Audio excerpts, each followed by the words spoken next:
Langa bouke o animbenza ekami nyangongo ya ifoku yo moto wachi ekami moteme kamio polange baoi Emila ni tole bokele animbenza ekami Emila we tole bokele animbenza ekami Bozoko sanga onaboya deslo pinga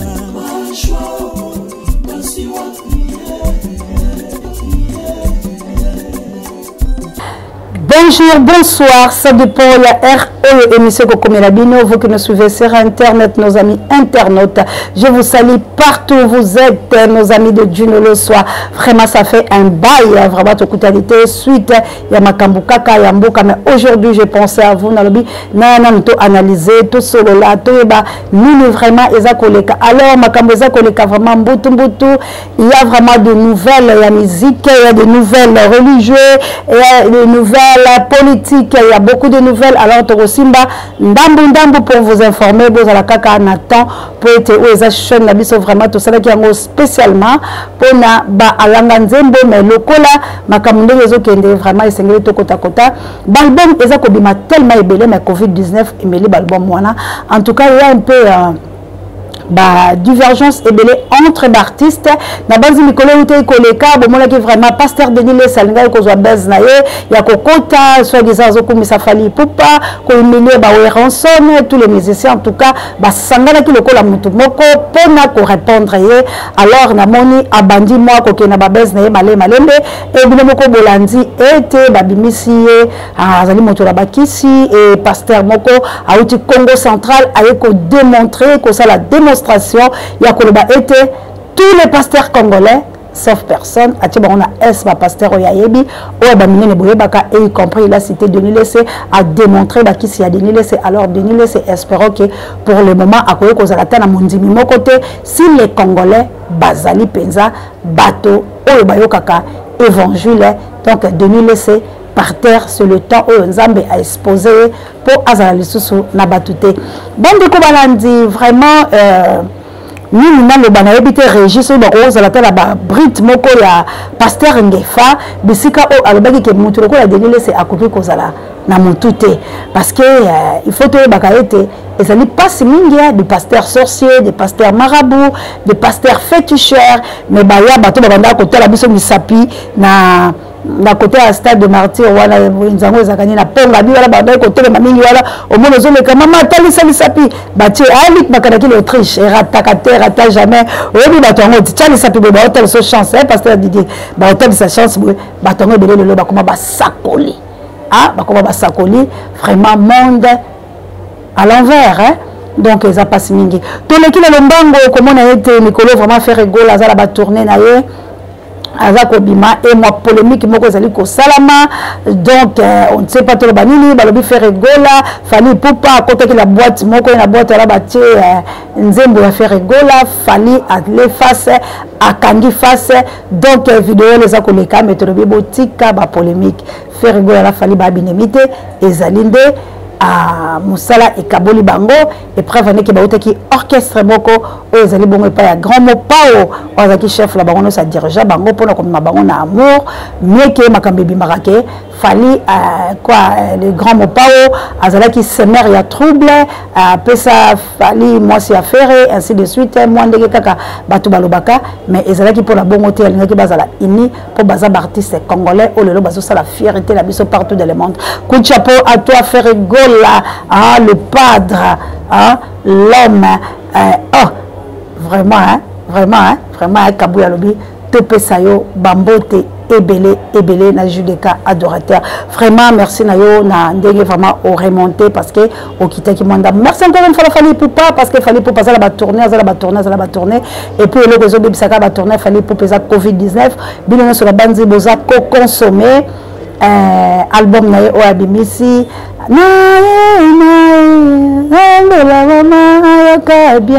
là on va directement du Nolo sur notre boss de Fally Ipupa ata bazo kanga bazo salama nzambe nde mokonzi bako kwe a dit pour le temps est venu que adorateur glorifier Nzambe yo ya biso za Nzambe. Alors voilà to moni grâce santé la umba mama social. Alors to lobi vraiment bola mu yankolo engela bino sha ngenge azaka cause la wera ensemble to ebiteni nezoleka est-ce que bazo tambola bien parce que wera ensemble pe asala ki mwa nzembo na yemoko o to yoka ki kuna ki abokela ki biso pe o ya biso moto makanaki erata jamais. Alors bozo mona ka ba conflit sur conflit sha ngenge to ko kitela ye po ba to bele ba sengi to ba to komi wapi na album na biso. Alors président Chaya moyembi ki toko ngengengenge ya trop alors to quitter la yo poto ba où sommes-nous dans l'album na yo. Alors wana to zole kala lombango bomoni bina filé ayaki ko dénoncer ba insanité. Il y a ex-patron na yo bisika wa pauta ki na Villanova bomoni ngaka chayema conflit ba on a beka mais bina filé akimi na yango alobi mbandalanga asimbi touche. Donc mbandalanga asimbi touche balobi ezali nzembo oyo azongiseli ex-patron na ye parce que patron na ye moi le solo moko yaki océan zolo baka solo komele na plateau en tout cas zolo ba pona le kalanga na pesa information ya mboka à apôtre Bidou pe azela mingi ya mboka Patrick Itumbili ainsi que autorité morale Pascal Tabou a bande kolanga balobi na koma na Soweto balobi esprit nanga ezaya bana Soweto est-ce que tondimi yango pour to koboya te bala Soweto bientôt na kozala bongo la South Africa émission Océan du Congo et kotambola ezali bel et bien kokoma la South Africa dès ces 4 matin pour omona ndenge nini ya mobunde la binope asala kama musala lik makanaki et rata jamais ce qui vous soutenir en haut et kozala pe malam. Alors bande kolanga vraiment bina filé alobi mbandalanga asimbi touche. Pourquoi? Parce que patron na ye batumoko bangi ba produit bina filé ba bengisa ye pe bina filé ke les gars rapportent ndenge za la artiste la ye mais patron na ye a tonga ki ye koloba ete so bomemi petit wala a rovimba quoi.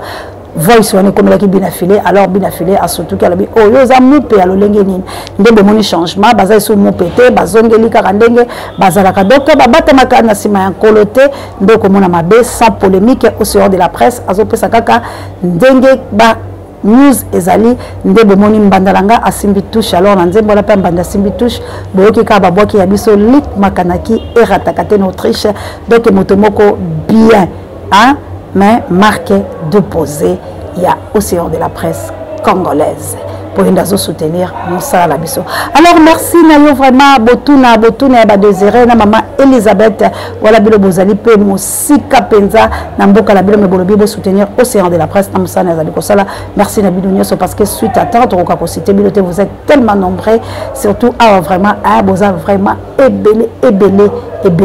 Claude Montala de Danemark vient à Komaka au boga ngate me vieux pe caméra ngona ozela na ozote quoi yango yozo mona ka ke boza tellement ébélé mais bo sunga rappel au CA de la presse grâce à la umba mama sociale moi ba retour on est ça bien les amis de Juno hein tous à toujours soudé parce que ma campozo ya nango to décourager te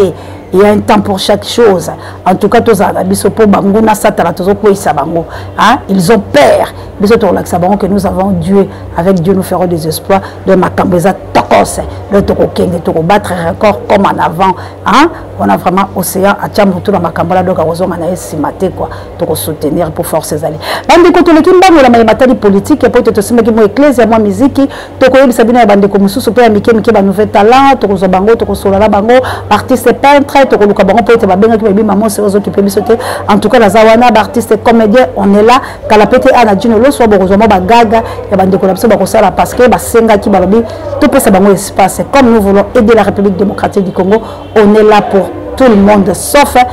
les traîtres comme Félix Tshilombo. Voilà tout baki to balusi page na biso sikomba la boko la politique mais mazali ko sala malelo la République démocratique du Congo ezali maye makamwa bandeko premier ministre abimaki gouvernement comme ekobima te parce que na Congo ba Congo e banaka valeur siko bazali ko bunda po ete ba Congo ne balate ba cha telemi alobi ye fazo ngende to lobi ni les akoleka la union salé secret o ezali ki censé ya bato basangala loko les course ya politique loko ezali eloko oyo nzamba lingi yango te bato ba ko sangala pola ko boma Congo yango o ko mona ba ko kende bongo ezali pasi pe mawa bandi ko ngai vraiment ya katako babenga ki balobi maman Océan boni olalisa likambo ya Albert Dieka na lalisa yango te bandeko la ngai tozalaki kosola la papa langa Jean Paul wala abela biso bongo na Canada mais moko beka tukubianza e yakate c'est quoi la balaka koloba eza biloko la soso pe ba menace quand je parle il faut quand même nazo rappeler revenir nango je gagne rien mais quand même atabino pe ba soutien na sala rabel comme Albert Dieka to bosala yango te parce que toloba komi wana makibana yeko ganga po ba tolokola le nom m'échappe encore donc kotanga kombo ya mutu mabe ndenge na place fallait que loba François Beya na lobby François Mwamba en tout cas ndekolanga encore une fois sorry ezalaki nde François Beya merci na bande kolangai pona ko bongisa esika wana alors bande kolangai to vanda te fondation Océan du Congo mutu tuna kinga ekomi vraiment na makambo nango mende to kolandela e karaté mais bazoluka bazongisa la gouvernement yango moni ba yiki bambutu mbutu donc bato ba ko na gouvernement eza bombe atomique eza pasi mingi bande kolanga alors ceux qui to lali ba ko lala biso yango nazo ko sensibiliser bino to lala te vous êtes censé à vivre aisément pour mboka na biso za scandale géologique mais ce que tant yo boko ko ina mboka loko mona te e belé bande ko Félix ba baye Félix e belé bazala kati ya présidence bazo baye mais ce que loko kani ba ko kwanga ndeko bobima sorto au milieu de bobima na cité ba kombola blo po benga anga bobima botika okosa bolobi Félix azala même mise na mbongo ya 100 jours Vitel Kamere a ko bota carte na ebile mo bolobi kazo kunda yango pa bimisa mais pourquoi ba crime à bongo bezo tika yango bientôt ba soma sur mbongo ebima po bosala ni po classe yango le côté bande kolanga nous avons un problème sérieux ba Rwanda bazu de amboka ke ba ko sabilote Minyembo a été vendu depuis 2020 na signature ya Félix yango moni ba etufaki Minyembo mais to beti mbela boy IDPS comme ça la marche pour s'en charger la ville. IDPS vous n'avez pas le droit de distraire la population congolaise. Beaucoup comme ça la marche à terme côté signature pas au sein de la presse congolaise, la peuple congolais. Ceux qui vont faire une marche, IDPS c'est une marche ils ont contesté contre l'autre moko. Ils ont le casco la moka. Vous avez le droit de garder silence. Parce que bilan de vos cause ya biloko oyo ya Fatou Béton. Vous avez le côté vous souffrir, vous êtes les Congolais. Bana botelema na CNZT, na souffrance na pasi, limite le kuta, kokosa, vous transformer histoire. Ya Congo la mensonge. Ce qui te moni bino bomeki ko ça la marche. Vous avez un problème. Vous avez qui ne consommer biloko na bino bon ya no tanke de lingaki. Mais attention à se manquer la population, plus de 100 millions d'habitants. Beaucoup de sakala bangote. Alors merci d'avoir de nouvelle là, en tout cas merci. Combattre bango, il faut pas se sakala les cambo. Il faut Félix Akende parce que Félix a plus de 100 millions d'habitants, il y a 1 million de euro et puis en tout cas tout le monde Tony en tout cas non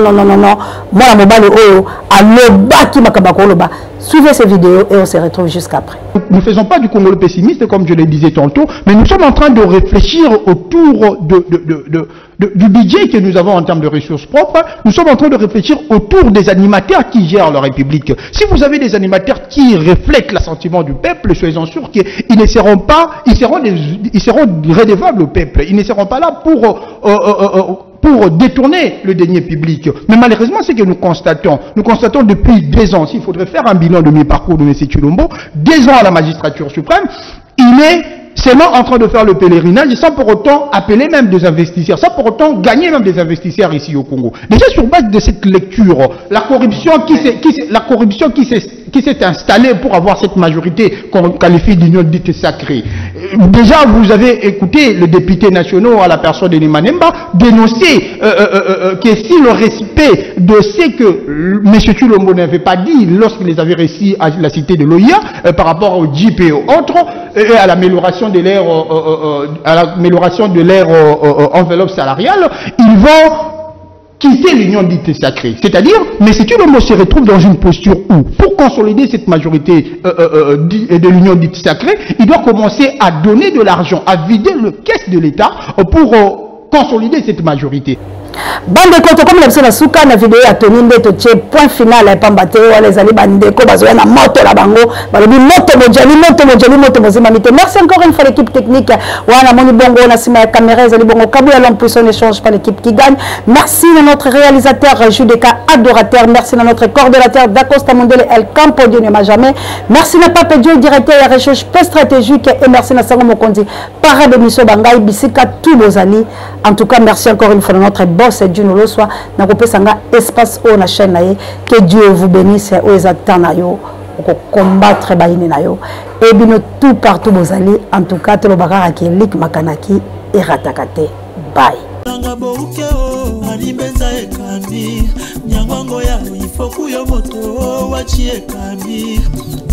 mboteme kamio polange baoi emila nitole bokele animbenza ekami emila wetole bokele animbenza ekami bozoko sanga onaboya Deslo Pinga